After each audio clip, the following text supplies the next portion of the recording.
यदि आप एक श्रेष्ठ व्यक्ति बनना चाहते हैं, अपने जीवन को सही ढंग से जीना चाहते हैं, अपने जीवन में अच्छी बातों को ग्रहण करना चाहते हैं और इस सृष्टि के लिए कुछ करना चाहते हैं, तो गौतम बुद्ध के जीवन की यह कहानी आपके लिए है। इस वीडियो को ध्यानपूर्वक अंत तक जरूर देखिए। बात उस समय की है जब गौतम बुद्ध अपने गुरु अलार कलाम के आश्रम से विदा लेकर गुरु उद्दकरामापुत्त के यहाँ जा रहे थे और बुद्ध बनने से पहले उनका नाम सिद्धार्थ हुआ करता था।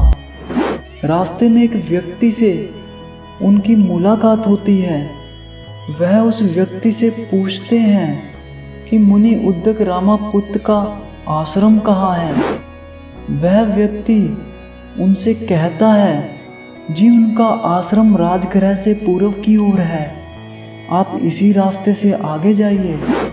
इस पर गौतम बुद्ध उन्हें धन्यवाद कहते हैं और इतने में उनकी नज़र भैंसों को ले जा रहे सिपाहियों पर पड़ती है। वह उस व्यक्ति से पूछते हैं कि इन भैंसों को कहाँ ले जाया जा रहा है। इस पर वह व्यक्ति कहता है कि इन्हें राजगृह ले जाया जा रहा है। बुद्ध कहते हैं, लेकिन क्यों? वह व्यक्ति कहता है, वहां इनकी बलि देंगे।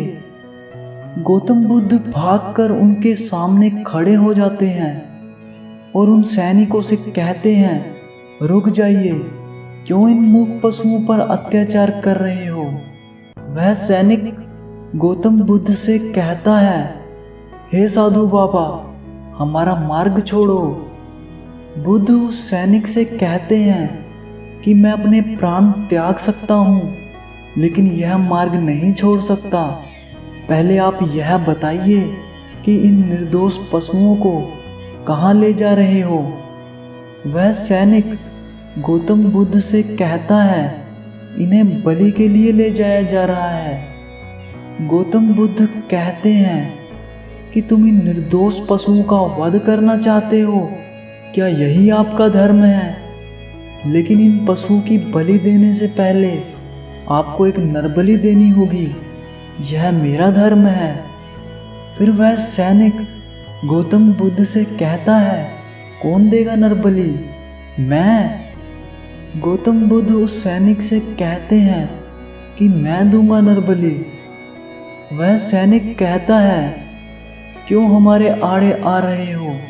हमें अपना काम करने दो। हमारे महाराज एक बहुत बड़ा यज्ञ करने जा रहे हैं और हमारी प्रथा है कि यज्ञ के बाद बलि दी जाती है।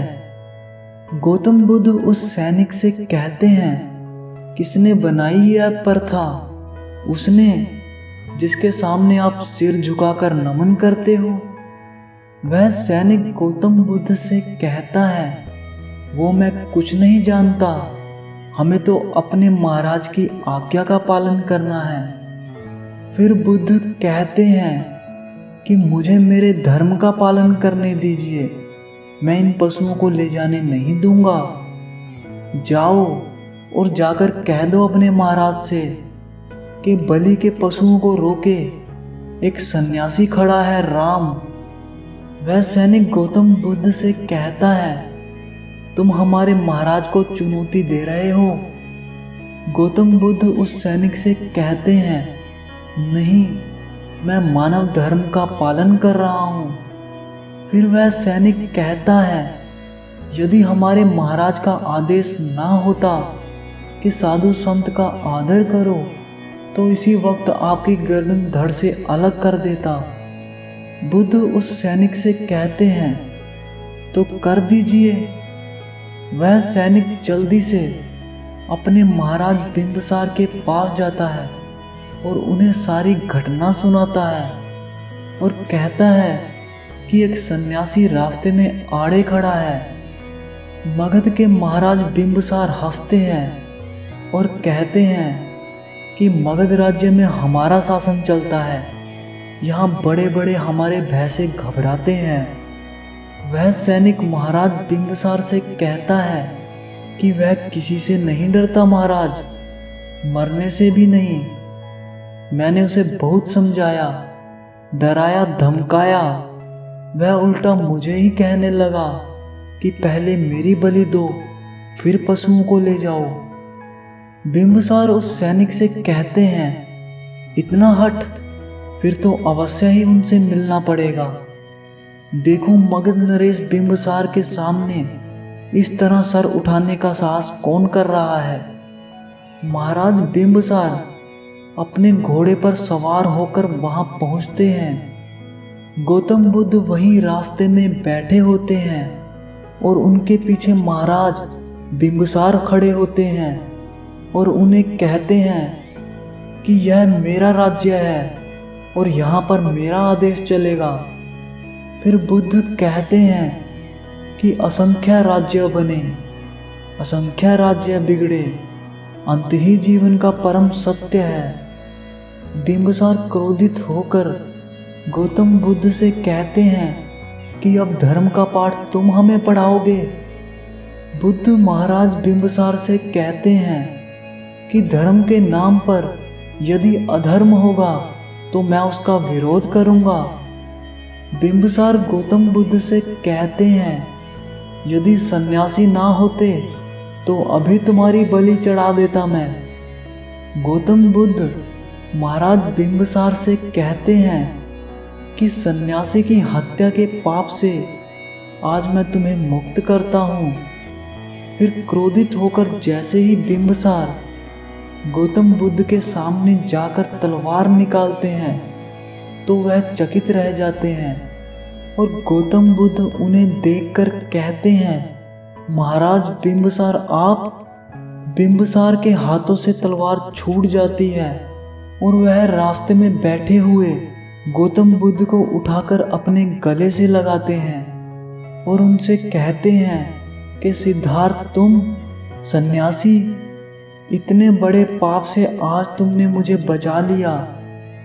बुद्ध महाराज बिंबिसार से कहते हैं कि आपके हाथ मुझे मृत्यु भी स्वीकार है, परंतु इस जीव की हत्या का पाप कहीं अधिक बड़ा होता है।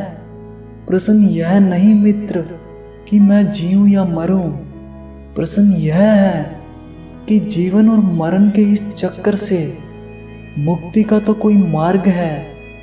यदि है तो उसे खोजना ही मेरा लक्ष्य है, नहीं तो इन मूक पशुओं की तरह अकारण ही जीऊंगा और अकारण ही मरूंगा। क्या दोष है इन निर्दोष पशुओं का जो महाराज बिंबिसार आपको इनकी बलि देनी पड़ रही है। इनमें भी हमारी तरह जीवन की ऊर्जा है। यह कौन सा धर्म है जो कहता है कि एक निर्बल को मारने से अशुभ समय टल जाता है। यदि इन पशुओं के मुंह में जीभा होती तो ये भी पूछते, पाप करे कोई और भरे कोई।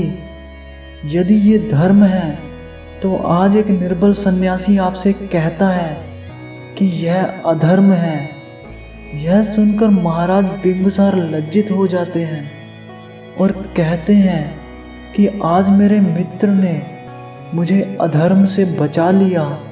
और बिंबिसार अपने राज्य में ऐलान कर देते हैं कि आज से मगध में कोई बलि नहीं दी जाएगी। और उसके बाद बिंबिसार गौतम बुद्ध से कहते हैं, सिद्धार्थ तुम्हें सन्यासी रूप में देख ना सकूंगा, इतना बल नहीं है मुझ में। बिंबिसार गद्दों पर सोए और सिद्धार्थ धूल मिट्टी में। नहीं सिद्धार्थ, मेरे साथ तुम राजमहल में चलो, वहां तुम्हारी साधना में कोई विघ्न नहीं आएगा।